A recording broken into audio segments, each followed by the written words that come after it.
Warning: the following video may contain harsh language, crude humor, and may offend unintentionally, and is an affiliate of Scythering Productions.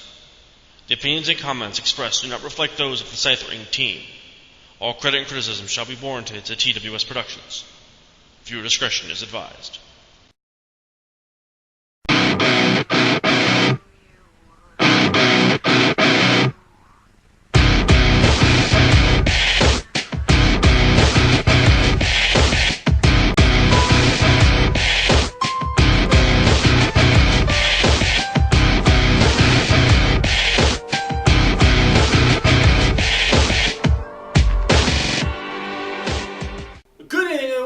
Welcome to That Wrestling Show. It's been a little while since I've been around, but news has been kind of iffy as of late. I got quite a bit of juicy tidbits, some backstage stuff, and some user comments. Yes, a couple of you people left me some comments on the page, and I figure I'm going to answer them here. So why don't we get started with the news of the week?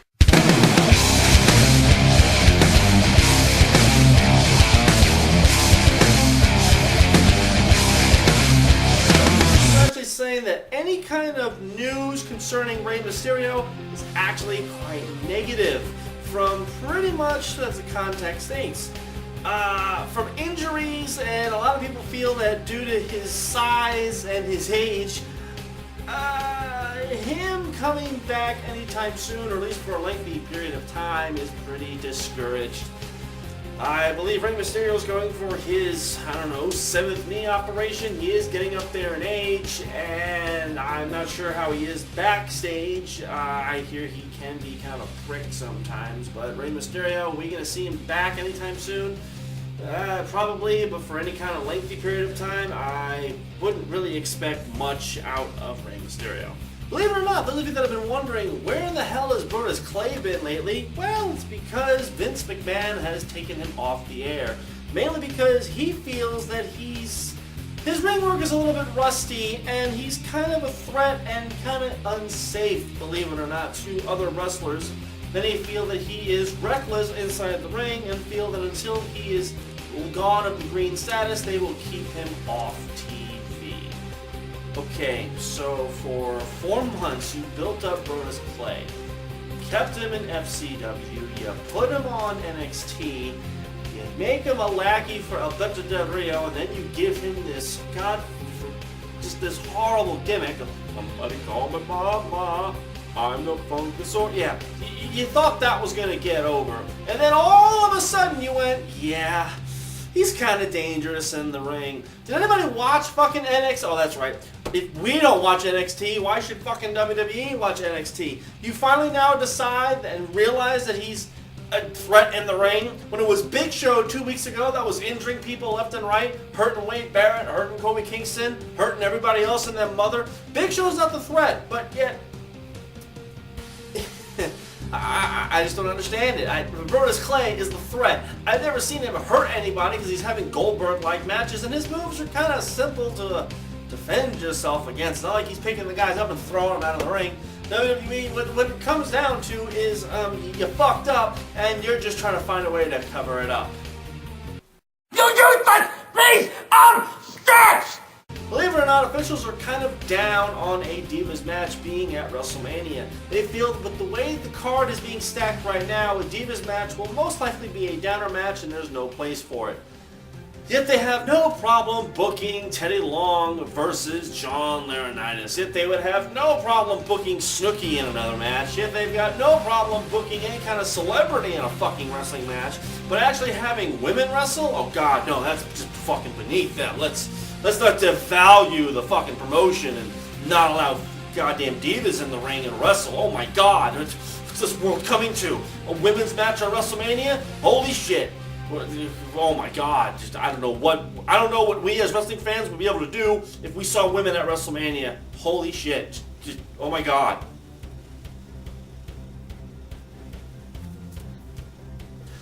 Money in the Bank. Those of you wondering the status of it and what's going on, well, even WWE doesn't have a friggin' clue what's going on. Mainly because, well, due to someone's injury, i.e. being Wade Barrett, we'll get to him in a second, Money in the Bank has been drastically changed, replaced, mismatched, tossed around, and probably going to be defunct or brought back from the dead. Speaking of Money in the Bank, we'll stick with that topic first. The initial plan was for Wade Barrett to go into WrestleMania, and you didn't hear this from me. He was going to win Money in the Bank.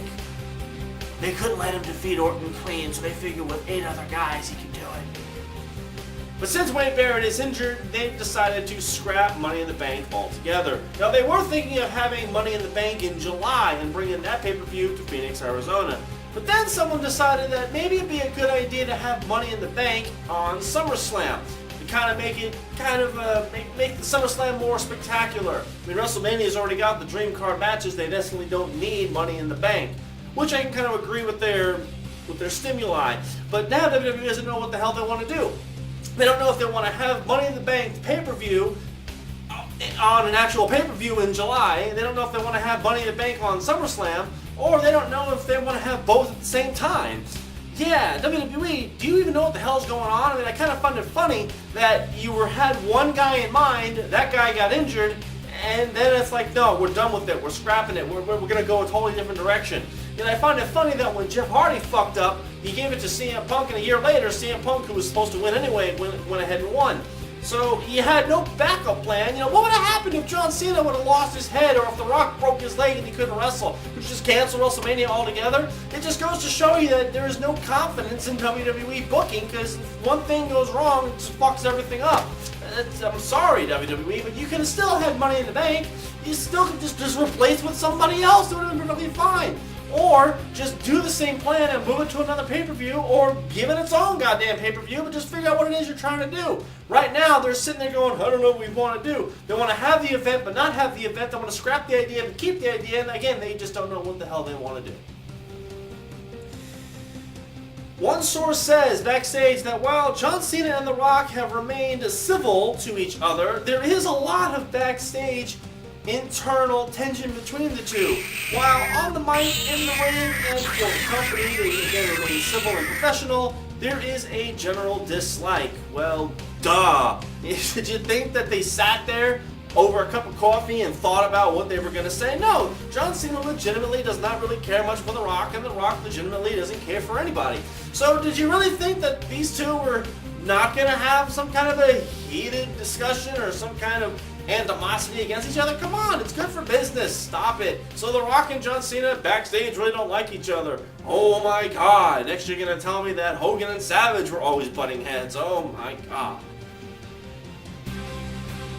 Those of you wondering about Ted DiBiase, well, he's seriously injured. In fact, he's injured even more. Mainly because of the fact that, well, they wouldn't let him heal and put him in the ring. Now he's really fucked once again.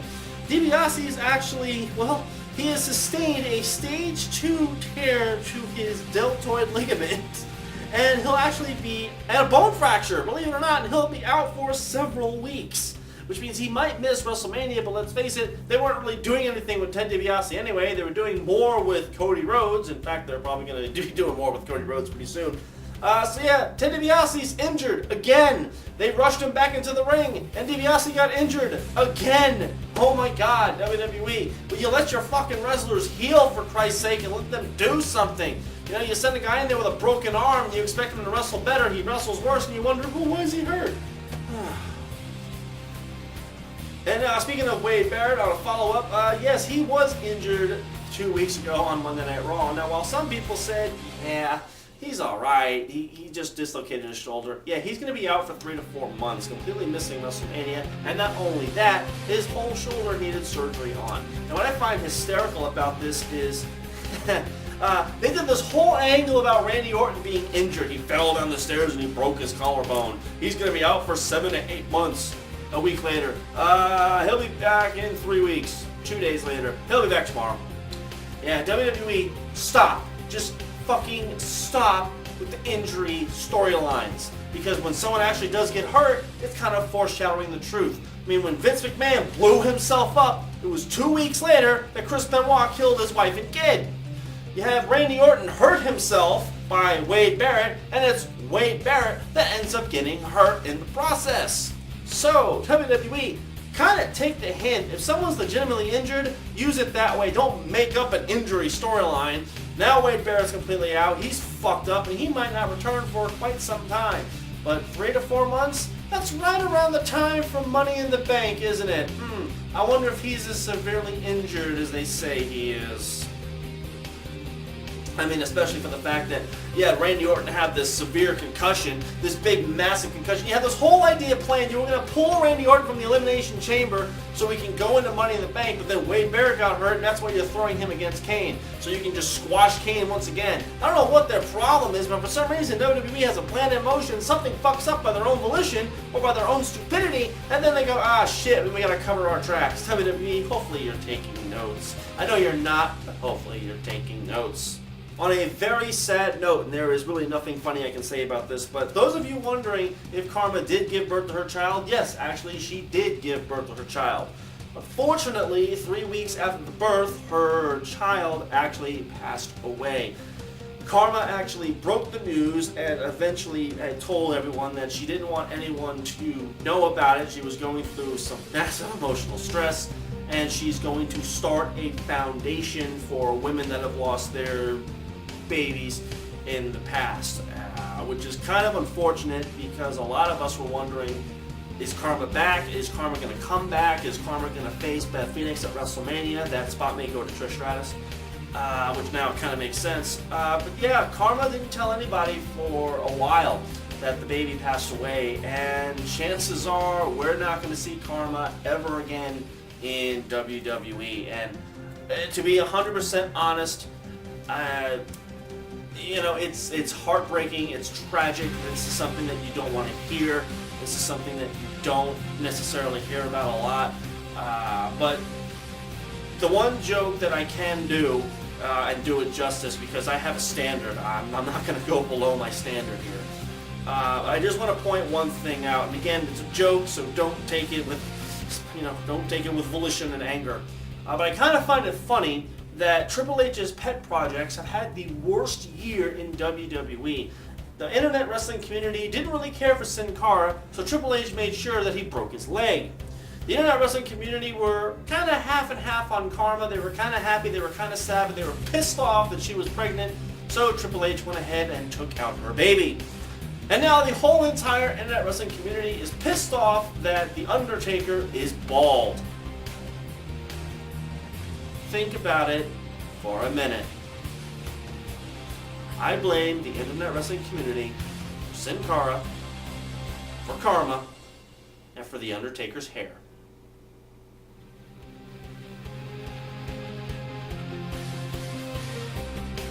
Our next bit of news in TMZ, those guys that break news everywhere. TMZ reports that Hulk Hogan has a sex tape that is out right now.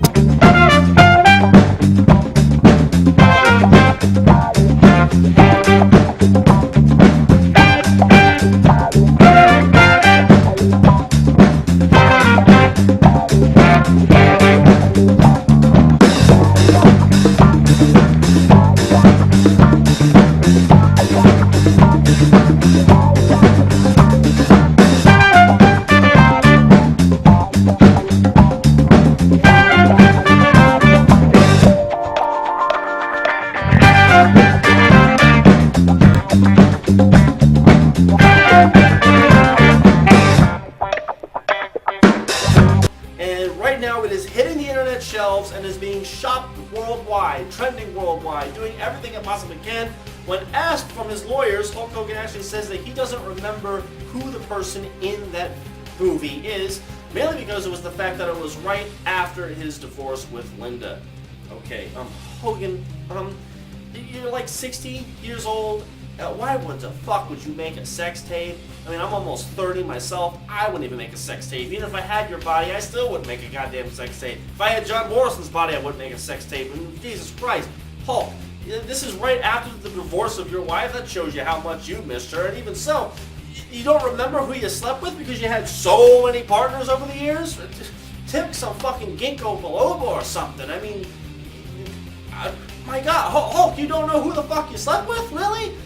they're publicity. It's fucking publicity. There probably is no sex tape. It's just some bullshit to get Hogan more money because his TNA deal is starting to run out. And the last bit of news, Snooki is pregnant and... Wait, why the fuck is this in my news? Okay, really, who the fuck? Why the fuck is this in my news? Snooki is pregnant. Oh my god. Whoop-de-fucking-do. Snooki is pregnant. Why the fuck? Tell me, can you explain to me why this is in here? It was in our wrestling folder, sir. We thought it was relevant. What do you mean it's relevant? Well, she was in WrestleMania, you know. Oh, because she was at WrestleMania? Well, fuck that. You sit there and you're gonna tell me that because she was at WrestleMania, she applies to wrestling news? Is that how it's gonna fucking work now?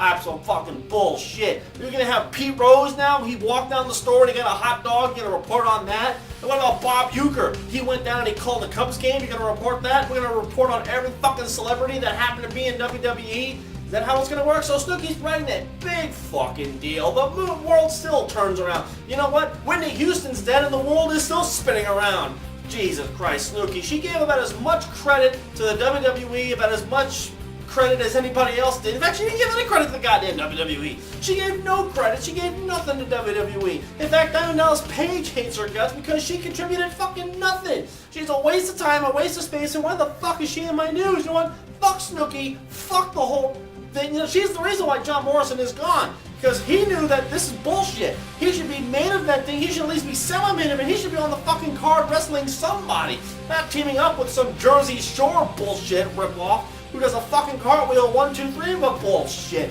No wonder Michelle McCool fucking left because you lose the Snooki? That's the way it's gonna go? You're gonna lose the fucking Snooki? I mean, what happened when Bam Bam Bigelow lost to Lawrence Taylor? A couple years later, he fucking dies. That's the fucking problem with this. WWE wants to have their fucking celebrities in the goddamn ring. They don't know anything about the business. They train with the fucking wrestlers. They do one fucking move and oh my god, it's the end of the world. Stop it. Stop. Snooki's pregnant. Big fucking deal. Like I give a flying fuck. That shouldn't be in my fucking news. It's a fucking disgrace to my news and I will not fucking have it on this show. Fuck that. You know, I have to fucking erase from the thing. Fucking burn that page on the fucking news. Fuck you. You know what? You're fired. Who the fuck? You know, you're fired. Get my goddamn news for me. Fuck you. I'll do it myself from now on. You are fucking fired. Get that piece of Jersey Shore shit out of my fucking face and take Zack Ryder with her and get the fuck out of here. Fuck. Really? Hated that match.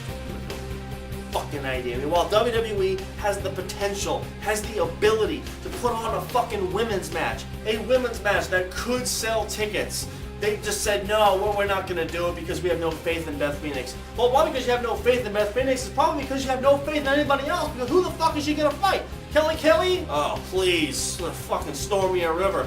You gonna have her fight the Bella Twins? Oh, really? Alicia Fox? She's alright in small spurts. Rosa Mendez? Oh no, she's a manager. That ain't gonna happen. So who else are you gonna fight? Natalia? Oh yeah, because every time she bends down, yeah, that's gonna really get over. The farting girl is gonna go over the Glamazon at WrestleMania. How about Tamina? You can build some. Oh, that's right. You already did that. You blew that. So what about Eve? No, you can't do Eve because she's a hostie now. Well, what's funny about being a hostie is you have John Cena who has a fucking t-shirt that says Rise Above Hate and he's going around name-calling people. Yes, that's right. Your poster boy, John Cena, who's got a fucking t-shirt that says Rise Above Hate, is going around calling Eve a hostie. Yeah, that's real fucking intelligent. That's real fucking smart. I mean, if they sit there and not think about that, I mean, that's saying one thing and saying another. So is that how it's going to be if you're... Unless you're John Cena, you have to follow everything he says? That's not fucking bullshit. Come on. So you sit there and you wonder why people are sitting there scratching their heads going, why is this making sense? Because you have one person saying one thing, you have one person saying another. That's like the guy from R.J. Reynolds Tobacco saying don't smoke and he's sucking on a fucking cigarette. That's a fucking mixed message. No wonder kids are so fucked up because you're sending mixed messages.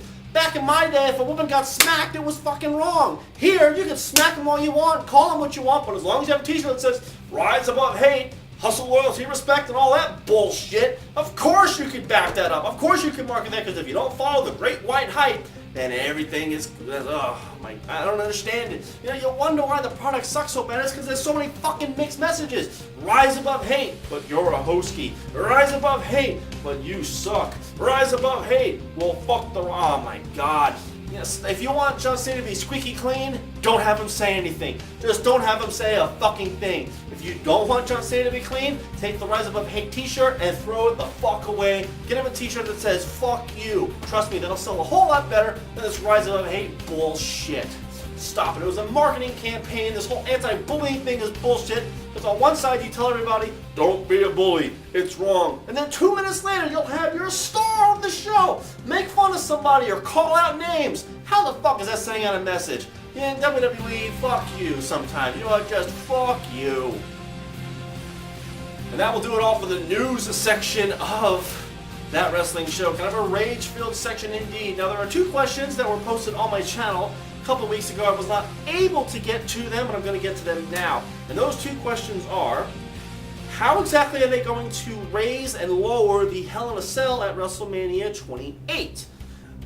From what I've heard, they're going to reconstruct or rebuild or make some kind of contraption or remake the cage. They're going to make a special kind of cage to where they can either bring it in and build it right there, or they're going to, I have no idea what they're going to do. There's no way they can keep it hanging up.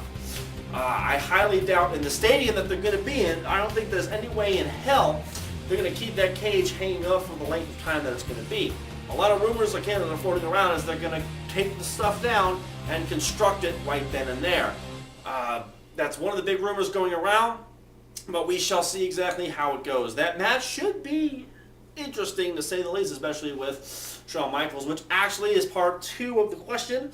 How do you feel about the card for WrestleMania and the build-up? Well, to be 100% honest, I was going into WrestleMania 28 very down. Because to be 100% honest, I was very upset with WrestleMania 27. To me, it felt like it was part 1. The difference is that WrestleMania has done that before. WrestleMania was a part 1, WrestleMania 4 was a part 1, WrestleMania 5 was a part 2. But the difference is it was a different story. It was a different follow-up. It was a different feel. Or WrestleMania 27 was, The Miz is an underscore. The Miz is... He's an underscore. He's the WWE champion, but the story was Rock and Cena. No one gave a damn about The Miz, and now as we're getting to WrestleMania 28, The Miz is completely removed from the equation, and you have Rock and Cena. Now, they've been building this match since the dawn of time. They've been doing this for a year, and to be 100% honest, it hasn't been until recently that I was actually somewhat interested in the match. Now, I'm not a Rock fan, I'm not really a Cena fan. However, I'm more on the side of John Cena because, let's face it, I can't stand The Rock. I never liked him, I never did, I never will. I can take every promo that he said, turn it around, and put white on his face, but that should be John Cena's job, not mine. You know, he says he's been around for years and years and years, and his career only spans 6. John Cena's been around 10. So, Cena's got seniority over you. Cena's done the movies. He's done this. He's done that. He's done more than you have. So don't act like some kind of superior guy that, stop it. But as for the match part itself, I kind of think the match is going to be okay. It's not going to be stellar. It's not going to be fantastic. It's not going to be Sting Flair level, let's face it. But I think for what they have, it's going to be pretty good. With CM Punk and Chris Jericho, that is an internet match. I kind of think that WWE dropped the ball when they had them wrestle on Monday Night Raw. Granted, it wasn't a tag team, but still, you should never let your opponents touch each other because it builds anticipation. Once they touch, you kind of get rid of that mystique. However, I think that those two are probably going to have the match of the night because they're both wrestlers. They both know submission. They both know how to do high-flying stuff. They know how to actual grapple. I think that's going to be a damn good match. Daniel Bryan and Sheamus, I'm not a big fan of Sheamus. Sheamus, I should say. I don't like him. He's essentially a whiter version of John Cena. I can't believe that was possible, but there's a whiter version of John Cena.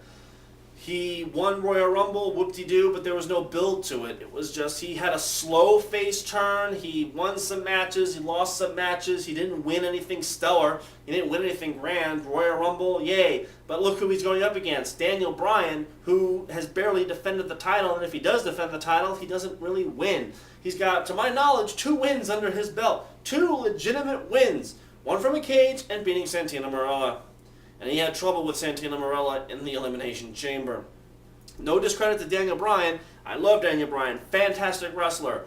He's got the Miz effect going for him where he's just holding the belt to give it to somebody else. And the fans are not getting behind him. And you know why they're not getting behind him? Because unfortunately, they're not letting him wrestle, or they're not letting him wrestle enough. They're not making him a convincing champion. And if he should beat Sheamus, more power to him. And unfortunately, I can kind of see the writing on the wall. Now, Cody Rhodes and Big Show, they're most likely going to be having a match. I don't see how in the hell Cody Rhodes is going to beat Show. If anything, it'll be by countout. But that match actually looks somewhat entertaining. I am a big fan of Big Show. I'm a big fan of Cody Rhodes. And I think they'll have some magic with each other.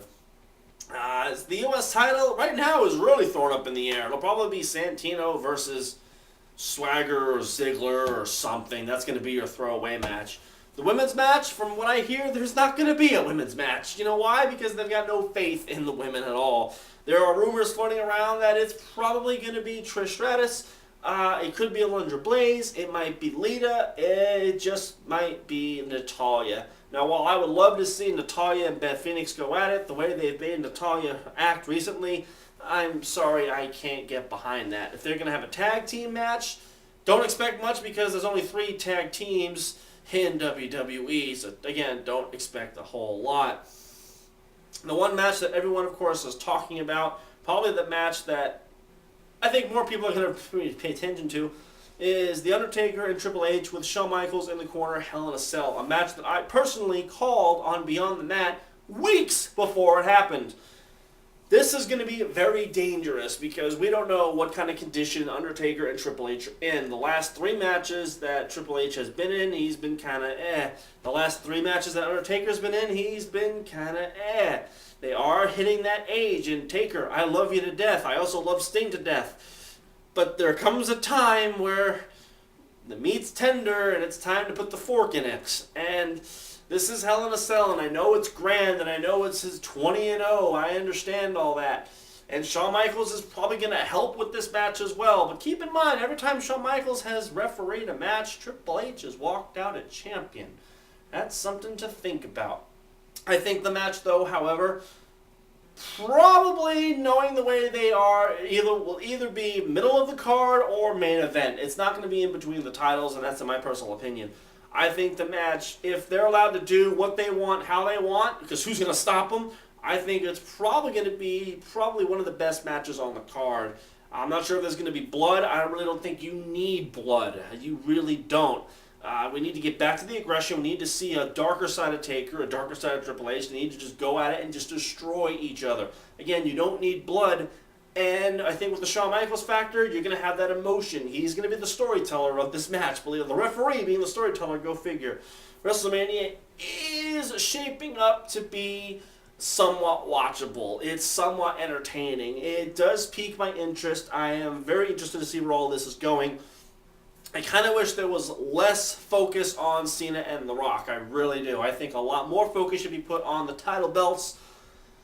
And more so the title belts. I think they deserve all the focus. The dream match is a dream match. Hell in a Cell is a Hell in a Cell. I think that alone just sells it right there. All you got to have John Cena just come out and say, I want to fight The Rock. Okay, I'll fight you. Match is done. You don't have to worry about booking it. You don't have to worry about advertising. It's already done. Once you sell it, you sell it. You talk them into the building. That's all you need to do.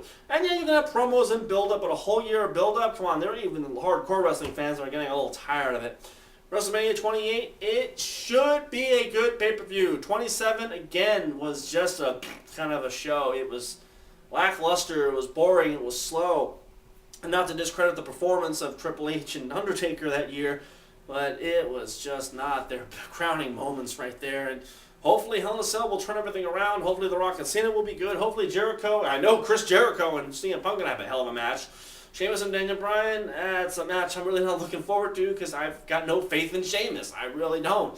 You know, he's this version's generation of the Ultimate Warrior. You know, he just walks around, he does his thing, and he leaves. You know, that could be good in small spurts, but when you have a guaranteed, genuine wrestler who's your world champion, you kind of need to have that world champion look strong. And right now, my goddamn cat can beat Daniel Bryan, and she sucks.